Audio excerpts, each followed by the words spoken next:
Before this story begins, remember this. The person who excites your heart is not always the person who can protect your future. In the village of Amaoji, there lived a woman called Mama Ifeoma. She had only one son, Kene, and she had raised him alone after her husband died suddenly in a farming accident. From that day, she became mother, father, advisor, protector, and prayer warrior in one body. Kene grew into a fine young man, strong in the shoulders and quick in the mouth. People praised him, and Mama Ifeoma thanked God. But when a son becomes old enough to marry, a mother who has suffered begins to ask a different kind of question.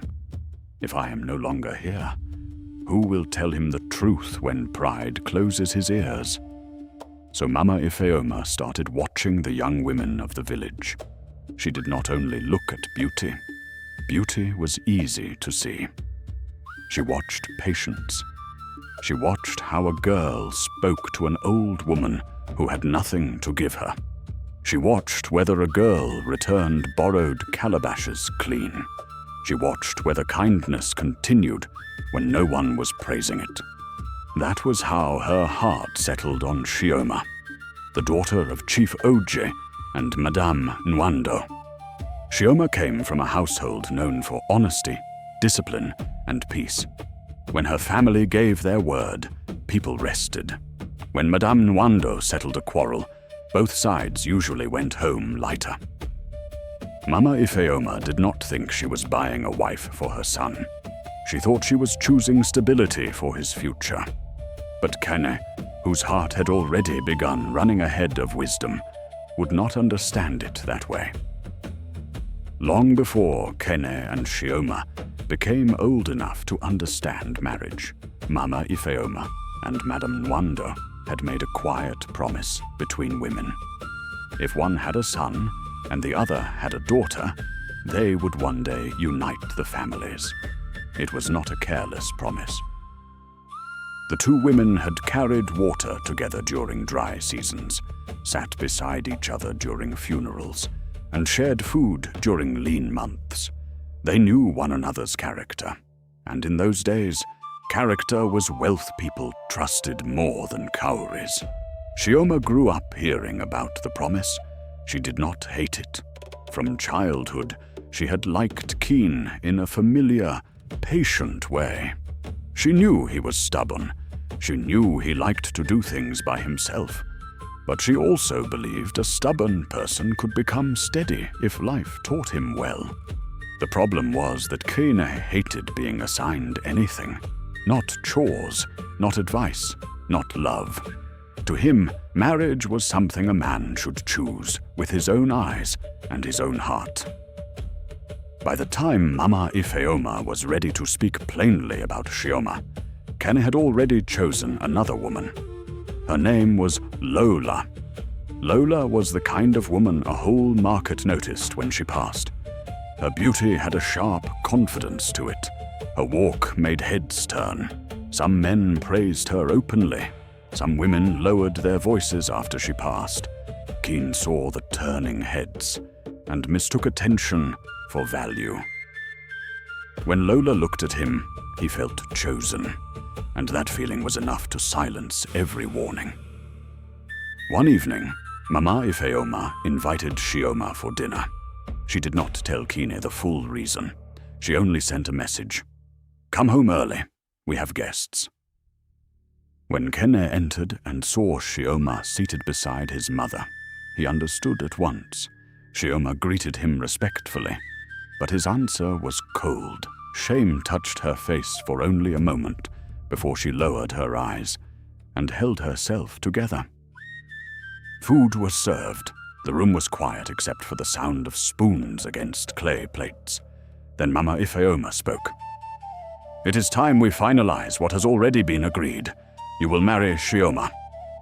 Kene dropped his spoon. "Not again, Mama. I have told you. I will choose my own wife." Mama Ifeoma did not shout.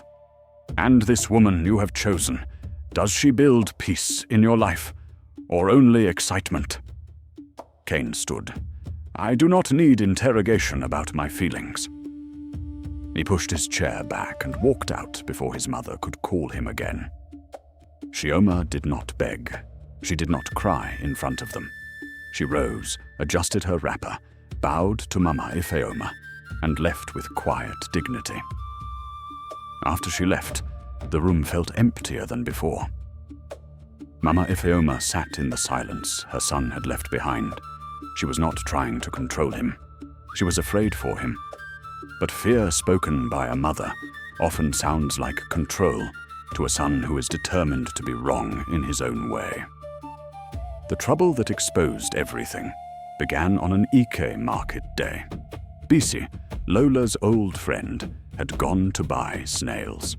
The market was crowded, and in trying to avoid the thickest part of it, she found herself near Okonta's shop. Okonta was wealthy, but his name did not carry respect the way wealth should. He liked to trouble young women with gifts, comments, and promises they did not ask for. Some women avoided that side of the market completely. Bisi tried to pass quickly. Okonta blocked her with a smile that was not friendly.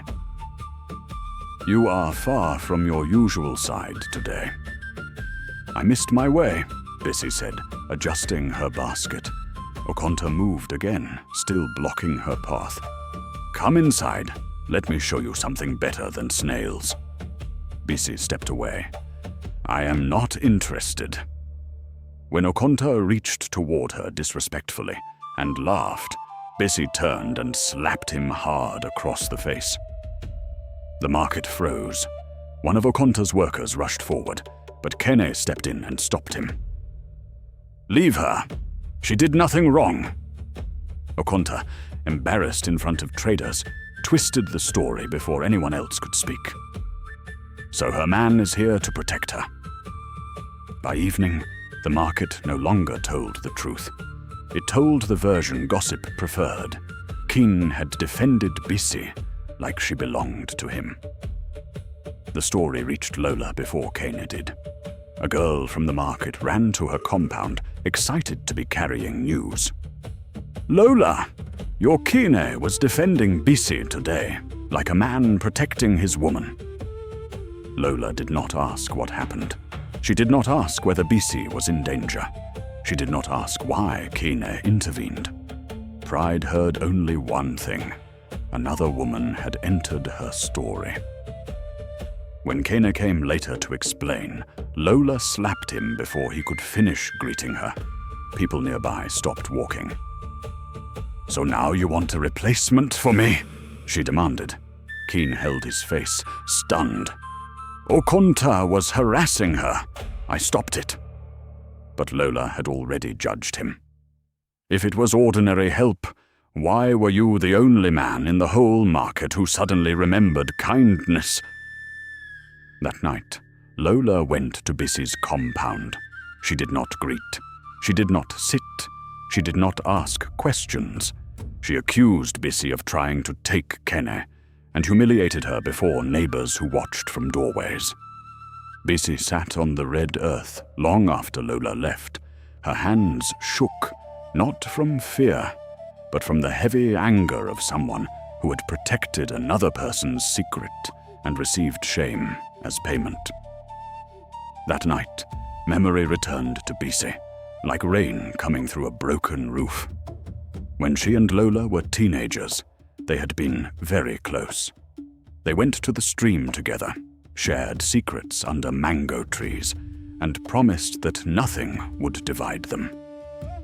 Then, one rainy season, Lola came to Bisi at night, shaking with fear. She had entered a private crisis with a boy from another village, and was terrified of what her family and the village would say. Bisi begged her to tell her mother, but Lola refused. Instead, Lola went secretly to an old herbal woman outside the village and took dangerous herbs. Bisi followed because she was afraid to leave her alone. The herbs harmed Lola badly. For days, Bisi carried water, washed wrappers, guarded the door, and lied to protect her friend. When Lola recovered, the old herbal woman warned them that the damage might affect Lola's future ability to have children. Lola made Bissy swear never to tell anyone. For years, Bissy kept the secret, not because it was easy, because loyalty had tied her mouth. Now, Lola had dragged her name through the village, and the same silence Bissy had used to protect Lola had become the rope Lola was using to choke her. Bissy tried to remain quiet the next morning, but gossip spread at the stream, at the cassava mill, and along the roadside. By evening, she knew that silence was no longer peace. It was surrender. Bissy tied her wrapper firmly and started toward Kine's compound. Halfway there, she stopped. If she spoke, people would say jealousy pushed her. If she kept quiet, Lola would bury her name completely. Then she heard voices near Kine's compound and paused behind the fence. Okonta had sent a worker with a small bag. Okonta says take this and forget what you saw. Say Bissy insulted him first. Kine looked at the bag, then at the man. Tell Okonta I am not hungry enough to eat a woman's shame. The worker warned him not to offend a rich man. Kane did not move. Your master did wrong. If he is ashamed, let him carry his shame alone. Bissy stood behind the fence and felt the truth become heavier. Ken had not defended her because he wanted her. He had defended her because wrong had stood in front of him. When the worker left, Ken saw her. Bissy? She stepped out. Her voice shook, but she did not hide. I am not saying this because I want you. I do not want you. But if Lola wants to destroy me with lies, I will defend myself with truth. Then Bissy told him what had happened years ago, and where he could verify it. She made one thing clear. He should not judge Lola for pain, but he should not enter marriage blind. Kenna did not run to accuse Lola. He went first to Ne Udo, the old woman near the cassava road. Ne Udo's hut stood under plantain leaves, with herbs drying in shallow trays and goats moving outside the fence. When Kene asked about Lola, the old woman stopped sorting leaves. Some matters should not be carried by men who are already in love, she said. I am not asking as a lover, Kane replied. I am asking as a man about to marry. That answer made Ne Udo speak. She confirmed enough for him to understand. Lola had come years ago in fear. Bissy had helped her, and Lola had been warned to tell the truth before marriage. Do not punish her for being wounded, Nene Udo told him as he left. But do not marry lies because you pity pain. The next day, Keen went to Lola. At first, she smiled as if expecting an apology. But when he asked whether there was anything about her past he should know before marriage, the smile disappeared. When she realized Bissy had spoken and Keena had verified the matter, anger replaced fear. Kane did not shout. What broke me is not that you may face difficulty having children. What broke me is that you were going to marry me without telling me. What broke me is that you humiliated the person who protected you. Lola struck him again. This time, Kane did not respond with anger. He only said, I would have stood beside your pain. I cannot stand beside your cruelty. Then he left. Lola did not cry when Kane left. She sat in her room, breathing hard, her hands trembling, her pride looking for someone to punish. Her mother asked where she was going when she stood. Lola did not answer. She went straight to Bissy's compound. Bissy was not there. After the humiliation, Bissy had gone to sleep at her mother's house in another part of the village because her younger brother begged her not to stay alone. Lola called Bissy's name once. Then again, no answer. By the time neighbors noticed smoke rising from the back of Bisi's house, Lola was already walking away. People rushed out with pots of water. Men broke the gate open. Women pulled children away from the smoke. Bisi's sleeping mat burned. Her clothes burned. Her small wooden box cracked in the heat. But Bisi was not inside. That was what saved her. The night guards caught Lola near the footpath. Her wrapper smelled of smoke, and her hands shook even as she denied everything. By morning, the whole village knew that the matter had passed beyond gossip. It had become danger. The next morning, the village gathered beneath the Iroko tree. Bisi stood beside her mother, pale but alive. Kena stood far from Lola. Mama Ifeoma stood with Shioma, who had come quietly after hearing what happened. Lola was brought forward by the guards. Her hair was loose, her eyes swollen. But when she saw Bisi, pride still found a voice. "You should have kept your mouth shut." The oldest elder raised his hand. "Lola, you are accused of attacking Bisi in her home, spreading shame against her, and setting fire to her house in the night. What do you say?" Lola tried to turn the matter back on Bisi, but Bisi stepped forward. "I spoke because silence was killing me.